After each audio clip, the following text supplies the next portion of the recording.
All right, how's it going, everyone? You're watching the Green Dream Project. Jim here. And Jessica. Now, in our last video, we talked about Ollas. We talked about how efficient they can be. We talked about the history. We talked about uses, different sizes. If you haven't seen that video, go check it out. We'll leave it over here. Maybe we'll even leave it down below. Definitely check that out, but wait till the end of this video. What we got for you today, something cool. We're gonna go DIY how we build our Olla pots. There's lots of different ways that you can go about it. This is the way we do it. We're gonna go step by step how we build these for our own super efficient irrigation needs. Without further ado, let's not waste any time. Let's get to making these Ollas. You ready? Let's get to it. All right, so we're back here underneath our roof and we got our tools at our disposal. We got our clay pots. Now, these are just simple clay pots that you can get from almost any kind of gardening section. Very cheap, very inexpensive. What you're looking for is unglazed terracotta pots. And these are used ones. These are definitely used ones. They can be used ones. That's fine, just as long as they still have their porosity. If they're really dirty, you might want to clean them out first. We also have a little bit of clear silicone. It doesn't have to be clear, that's just our preference. We also have Gorilla Glue. Your glue doesn't have to come from gorillas. That's just our preference. Let's begin. So now we're gonna take you through the process of making your own Olla.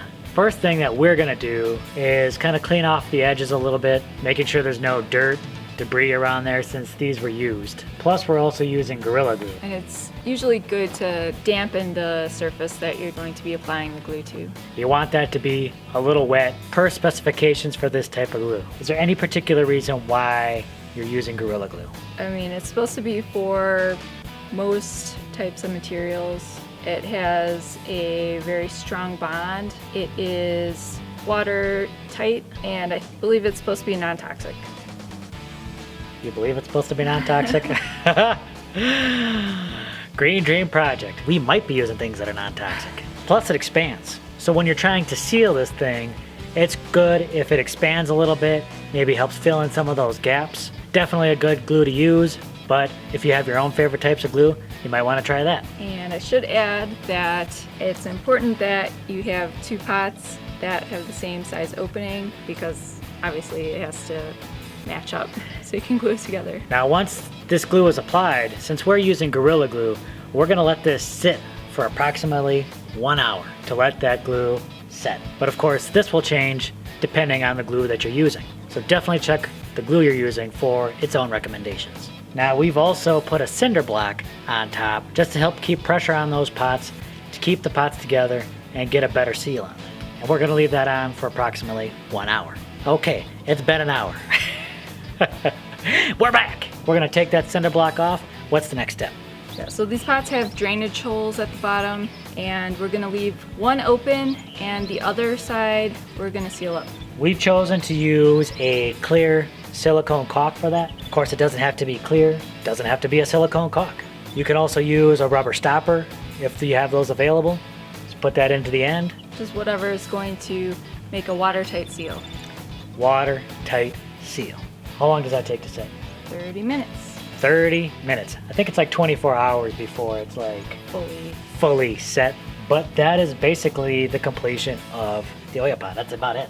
That's pretty simple. One thing you don't want to have happen is when you put this in the ground to find out that you're pouring water in there and it's just completely draining right away.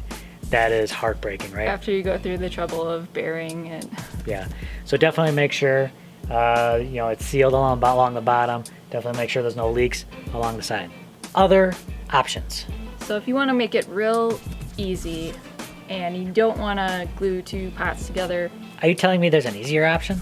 Yeah. You're blowing my mind. Let's hear about it. You could just take one pot, seal the bottom, and put a lid on it. Oh, yes, I've seen those. You take a pot like this, just like that, seal up those holes on the bottom, put the lid on, bam. And you can glue this on, or if you want pour the water in and leave it loose. I believe one of our neighbors has done it similar to this, and what he did was he used a method like this, drilled a hole in there, and then put tubes in there and used this for like drip irrigation. Another option is you don't seal it, and that way it will drain out faster. You're not going to get that slow seeping of water, but if you just want it for like a deep watering, you can still bury it and, you know, pour the water in there. It'll drain out the bottom of the pot, and you'll get that watering right at the root zone. And if you want to get complicated and fancy about it, you can even actually make a full-on clay pot if you're so inclined, right? Yeah, if you have that skill and materials to make a pot. Definitely a lot more time and energy involved in that, but you can make it to your own specifications. No glues or silicone involved, and yep, all you need is clay. And my aunt has done that, Grace. You can possibly make a better quality Olla that way. And one last thing, while this is unglazed, you may want to paint or seal the top part that's going to be above the ground, and that will further reduce evaporation. Get a cover on there to help reduce evaporation. Again, another good reason why you might want to put a cover on the open pot or put a cover on here. We use old peanut butter lids, right? Yeah, or just flat rocks. And I believe we had a question there talking about insects getting into the pots. You know, you get a little cover on there, that'll help prevent that as well. This is one of our finished Ollas. You can see the Gorilla Glue foamed up around the side, silicone seal at the bottom. And this is a good size for us. For our particular needs, for the way we plan our garden. Of course, everyone's needs are going to be a little different. Definitely think about the size you need, whether you should be even using them at all. Again, not for everyone. Little quick DIY to help you get started for some simple, cheap Olla pots. Then you can get started right away using these in your garden for some efficient, easy watering. Thanks a lot for joining us on this little episode. If you enjoyed our little DIY about Olla pots, please give us a big thumbs up.